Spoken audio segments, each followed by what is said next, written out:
नमस्कार मंडळी, वेलकम आहे तुमचं माझ्या यूट्यूब चॅनलमध्ये. तर हा माझा पहिलाच लॉंग व्हिडिओ आहे. तर आज मी तुमच्यासोबत शेअर करणार आहे स्मॉल ड्राय फिश करी. तर तुमच्याकडे या स्मॉल ड्राय फिशला काय म्हणतात ते मला नक्की कमेंट करून सांगा. प्रत्येक भागानुसार याला वेगवेगळं म्हणलं जातं.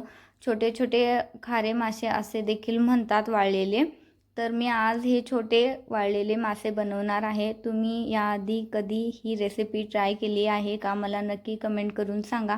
आणि तुमच्याकडे या माशाला काय म्हणतात हे सुद्धा मला नक्की कमेंट करून सांगा. तर अशाच जर माझ्या रेसिपी तुम्हाला जर आवडत असतील तर माझ्या चॅनलला नक्की सबस्क्राईब करा. तर चला वळूया आपण आपल्या रेसिपीकडे. तर मी तर आधी स्वच्छ असे मासे निवडून घेतलेले आहेत. स्वच्छ मासे निवडून घ्यायचे, नाहीतर थोडंसं कडवट लागतं मासे, म्हणून व्यवस्थित मासे निवडून घ्यायचे. एक पातेलं ठेवलेलं आहे. त्या पातेल्यामध्ये आपण जे निवडलेले मासे आहेत ते मासे घालायचे. व्यवस्थित माशांना भाजून घ्यायचं. तेल घालायचं नाही, तसेच मासे व्यवस्थित भाजून घ्यायचे. जोपर्यंत मासे खरपूस भाजत नाही तोपर्यंत मीडियम गॅस करून व्यवस्थित मासे भाजून घ्यायचे. मासे भाजल्यानंतर त्यामध्ये थोडंसं पाणी घालायचं, जेणेकरून जेवढं मासे आहेत त्याच्यापेक्षा थोडं जास्त पाणी घालायचं, जेणेकरून मासे पाण्यात बुडतील आणि व्यवस्थित आपल्याला धुवून नंतर रेसिपीमध्ये घालता येईल, ग्रेव्हीमध्ये घालता येईल असे बाजूला ठेवायचं ते.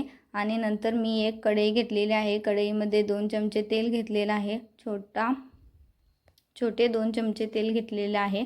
आणि 2 कांदे बारीक कट करून घेतलेले आहेत. ते कांदे 2 बारीक कट केलेले त्यामध्ये तेलामध्ये घालायचे. तेल गरम झालं की आणि व्यवस्थित कांदा भाजून घ्यायचा. कांदा भाजून घेतल्यानंतर त्यामध्ये टोमॅटो घालायचा. टोमॅटोसुद्धा छान व्यवस्थित भाजून घेतल्यानंतर 1 चमचा आलं लसूण पेस्ट घालायची.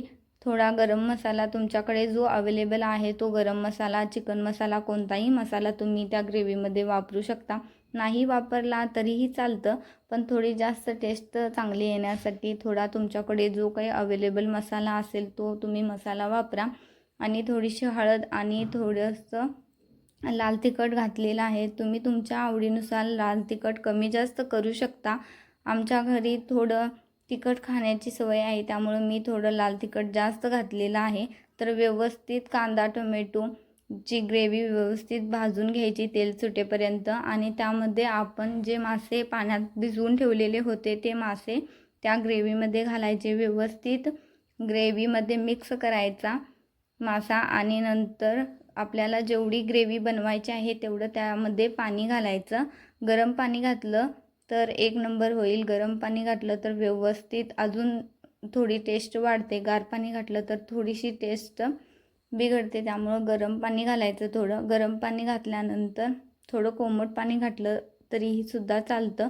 व्यवस्थित तुम्हाला जेवढं ग्रेव्ही पाहिजे आहे तेवढं पाणी घालायचं. आणि वरून थोडं मीठ घातलेलं आहे. मीठ तुमच्या अंदाजानुसार तुम्ही घाला, कारण ऑलरेडी माशाला थोडंसं मीठ असतं.